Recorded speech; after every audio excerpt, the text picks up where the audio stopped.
Sir second paper के लिए तो सर आपके साथ मैं जुड़ा हूँ सर, और आपकी कोचिंग पे आया हूँ। तो सर जैसा आपने बताया था कि उसके लिए जो ज़रूरी है कि अखबार की जो संपादकीय जो उसका पेज होता है वो पढ़ना है।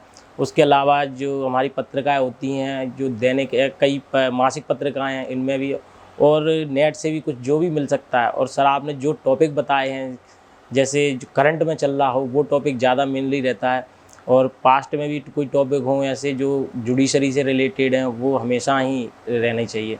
और निबंध लेखन के लिए इतना काफ़ी था। बाकी सर आपके गाइडेंस में बाकी आपने ही बताया था कि इनको पॉइंट आउट कीजिए और पॉइंट आउट इनमें से निकालिए। बाकी निबंध अपने से ही ऐसा लिखा जाता है, जैसे सर आपने कहा भाषा केवल अपनी होनी चाहिए, भाषा शैली, और वही मैंने यूज किया था। नमस्कार दोस्तों, भारतीय न्यायपालिका को सेवाएं देने का काम या मन में सपने सजोना का काम देश का हर विद्यार्थी करना चाहता है।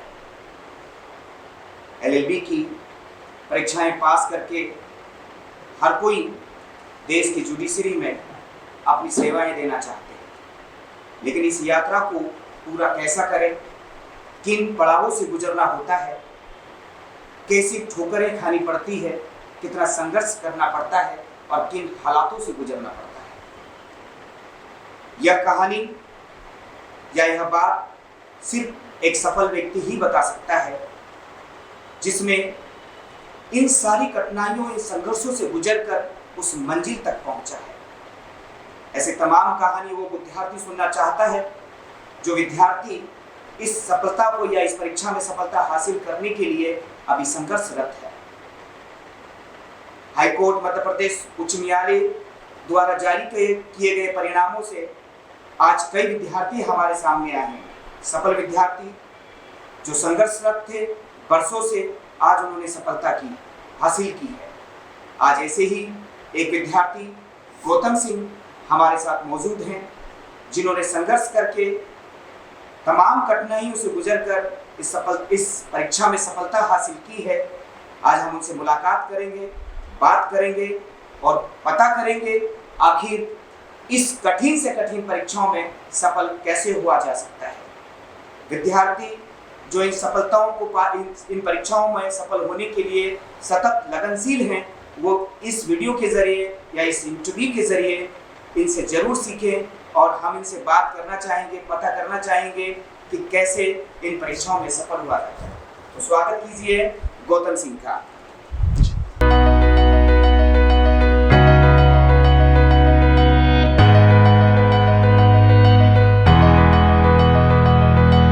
गौतम सिंह, बताइए, आज 3-4 साल की गहन मेहनत के बाद आपने वो मंजिल हासिल की है जिसके सपने आप शायद कई महीनों से देख रहे थे।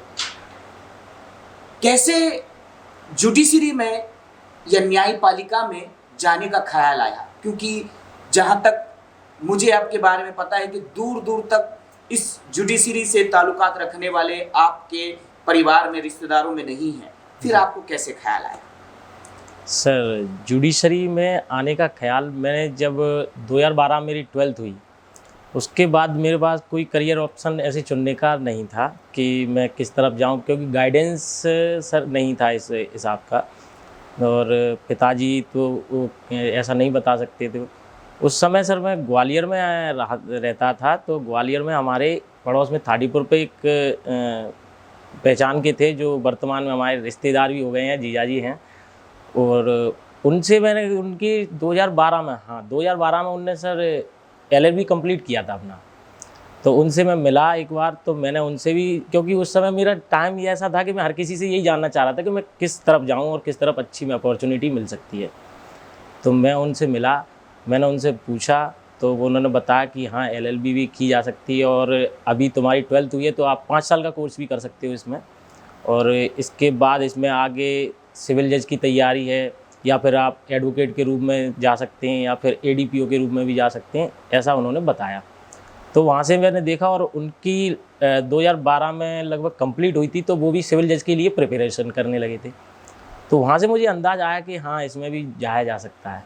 मतलब एक चीज़ समझे आप, जिस तरह से हम गौतम जी की बात समझ रहे हैं कि यदि समय पर आपको सही करियर मार्गदर्शन मिल जाए तो आप सही मुकाम पर पहुंच सकते हैं। चाहे जाने अनजाने कैसे भी इनको अपने करियर का मतलब कि जो है सही दिशा मिली और आज ये सही जगह पर है, चाहे वो मार्गदर्शन कैसा भी मिला हो। मुझे ये बताइए कि चूंकि आप ग्रामीण पृष्ठभूमि से ताल्लुकात रखते हैं, जी सर। शहर इंदौर शहर में आपने दोस्तों के साथ मिलकर तैयारी की है। Yes sir. कोचिंगों का शहर की चकाचौंध में, इन तैयारियों में, उन सफलताओं में कोचिंगों का कितना बड़ा रोल है? बड़ी कोचिंग, बहुत ज्यादा पैसा, क्या इन बच्चों को जो बच्चे ग्रामीण क्षेत्रों से या दूर दराज से इस शहर में आते हैं, उन्हें आप बता सकते हैं कि वास्तव में कोचिंग का कितना रोल है आपकी सफलता में? सर कोचिंग बड़ी या छोटी कोचिंग तो इसमें कोई अंतर ऐसा होता नहीं है कि छोटी कोचिंग में जाओगे तो उससे कुछ नॉलेज गेन नहीं होगा।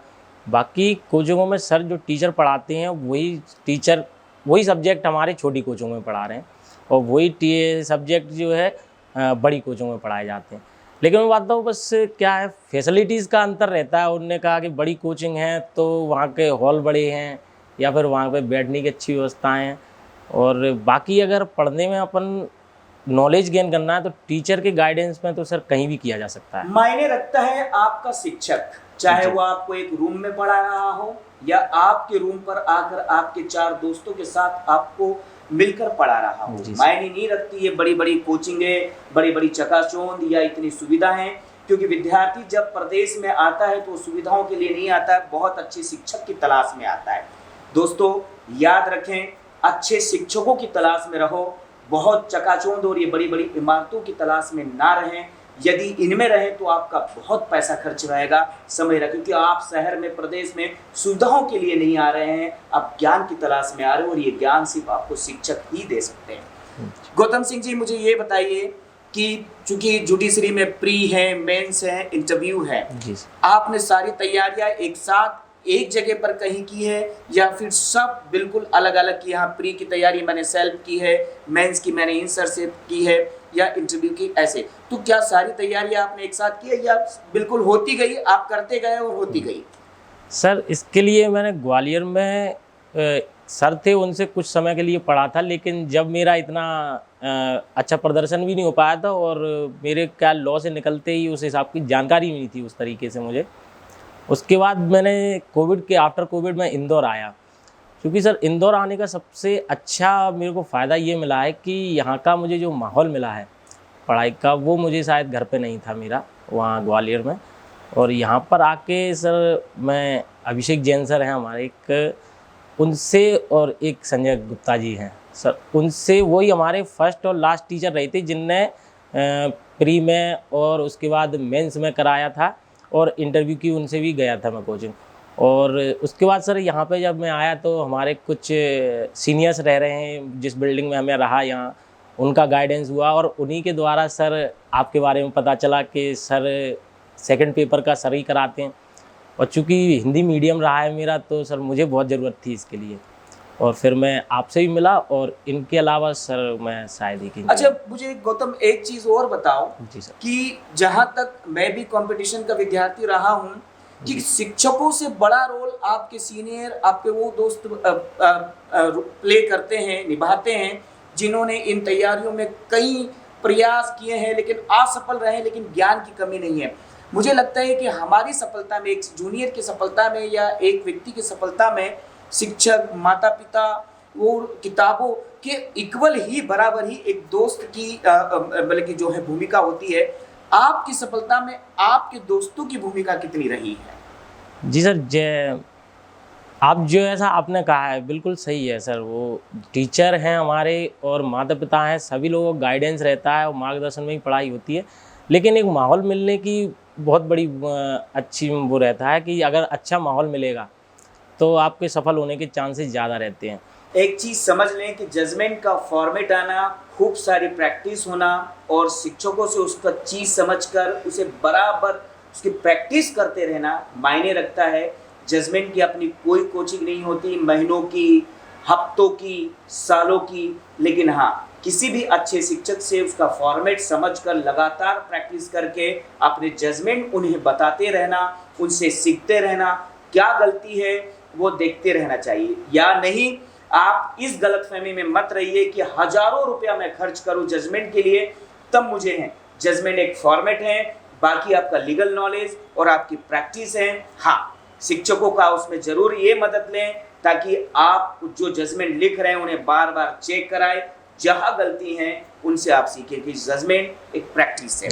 गौतम, मैं एक बार और पूछना चाहूंगा, प्री ऑब्जेक्टिव होती है जहां आपको टिक लगाना होता है, मेंस एक सब्जेक्टिव है, आपको डिस्क्रिप्टिव है जहां आपको लिखना होता है।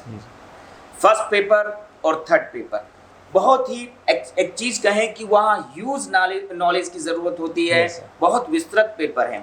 आपने इन दो पेपर की आंसर राइटिंग करने के लिए कोई विशेष कोचिंग की है क्या? नहीं सर, कोई विशेष कोचिंग नहीं। मेरी इन लीगल पेपरों के लिए सर पहली और आखिरी कोचिंग वही सर पे थी मेरी। उसके अलावा सर उन्होंने कहा था कि जितना हो सके अपनी जो प्रीवियस जो पहले भी मेंस जो मैंने दिया था उसमें भी ऐसा किया था और इस बार भी, कि जो प्रीवियस नोट्स जो बनाए हुए हैं उन नोट्सों में से ही देख के और उसमें क्या अपन ऐड कर सकते हैं बुक से लेकर या फिर जो भी गाइड आती हैं वहाँ से। तो मेरे को तो ये है कि सब चीज़ें मेरे आसपास ही थी। जैसा मेरे सीनियर्स रहते हैं तो उनके नोट्स भी थे, उनके पास बुकें भी थी।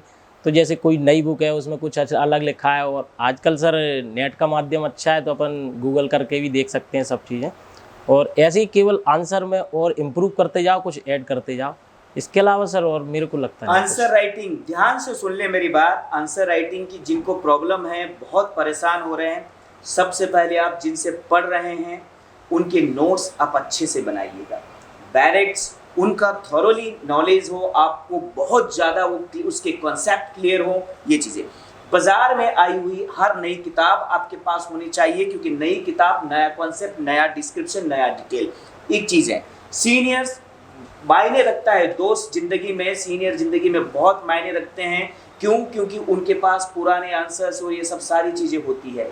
इन सब चीज़, आज का समय नेट का है, मॉडर्न टेक्नोलॉजी है, उस गूगल का, दूसरी इन सब चीज़ों का उपयोग करें। इन सब तमाम सारी चीज़ों का याद रखें। इसमें शिक्षक का रोल आप बिल्कुल भी इग्नोर मत कीजिएगा, क्योंकि वो इस सब चीज़ों को एडिट करने का काम करेगा। इन सारी चीज़ों से आप आंसर्स राइटिंग बहुत अच्छी सीख सकते हैं। गौतम, मैं एक चीज़ कहूँगा, जुडिशरी चाहे हाई कोर्ट हो, सुप्रीम कोर्ट हो या निचली अदालतें हों, ऐसा कहते हैं कि एक जज को अच्छी अंग्रेजी आनी चाहिए। अब अच्छी अंग्रेजी आनी चाहिए, मुझे ये बताओ, दूर दराज में बैठे हुए उन रूरल एरियाज में क्या अंग्रेजी नहीं आने से जज बनना रुक सकता है क्या? नहीं सर, अंग्रेजी केवल एक लैंग्वेज है अभी अपने लिए, और जुडिशरी में काम हिंदी में ही है। लेकिन अंग्रेजी का नॉलेज होना बहुत ज़रूरी है, ये मैं मानता हूँ। लेकिन आप ऐसा अगर कोई सोचे कि अंग्रेजी ना आती हो और वो कहीं नहीं जा सकता है, तो सर अंग्रेजी किसी के नॉलेज को नहीं शो कर सकती। और बाकी जुडिशरी एक ऐसा क्षेत्र है जहाँ अंग्रेजी, चूँकि माननीय हाई कोर्ट हैं और माननीय सुप्रीम कोर्ट के जो जजमेंट्स आते हैं सर वो इंग्लिश में ही हैं अपने, तो उसके लिए अंग्रेजी में केवल इतना नॉलेज हो कि हम उसको समझ लें, वो काफ़ी है सर। भाई अंग्रेजी आना ज़रूरी है, क्योंकि जुडिशरी में प्रमोशन करना, अच्छा काम करना, भाषा आना बहुत ज़रूरी है। मुझे एक चीज़ बताओ, सेकंड पेपर जो है, जो ट्रांसलेशन है, समरी है, आर्टिकल राइटिंग है, तो आर्टिकल राइटिंग के लिए आप बच्चों को बताएंगे कि निबंधों के लिए आपने क्या किया? क्या अखबार पढ़ी, मैगजीन पढ़ा, कहाँ से ये कंटेंट इकट्ठा किया? सर सेकंड पेपर के लिए तो सर आपके साथ मैं जुड़ा हूँ सर, और आपकी कोचिंग पे आया हूँ, तो सर जैसा आपने बताया था कि उसके लिए जो ज़रूरी है कि अखबार की जो संपादकीय जो उसका पेज होता है वो पढ़ना है। उसके अलावा जो हमारी पत्रिकाएं होती हैं, जो दैनिक कई मासिक पत्रिकाएं हैं, इनमें भी, और नेट से भी कुछ जो भी मिल सकता है। और सर आपने जो टॉपिक बताए हैं, जैसे जो करंट में चल रहा हो वो टॉपिक ज़्यादा मेनली रहता है, और पास्ट में भी कोई टॉपिक हों ऐसे जो जुडिशरी से रिलेटेड हैं, वो हमेशा ही रहने चाहिए।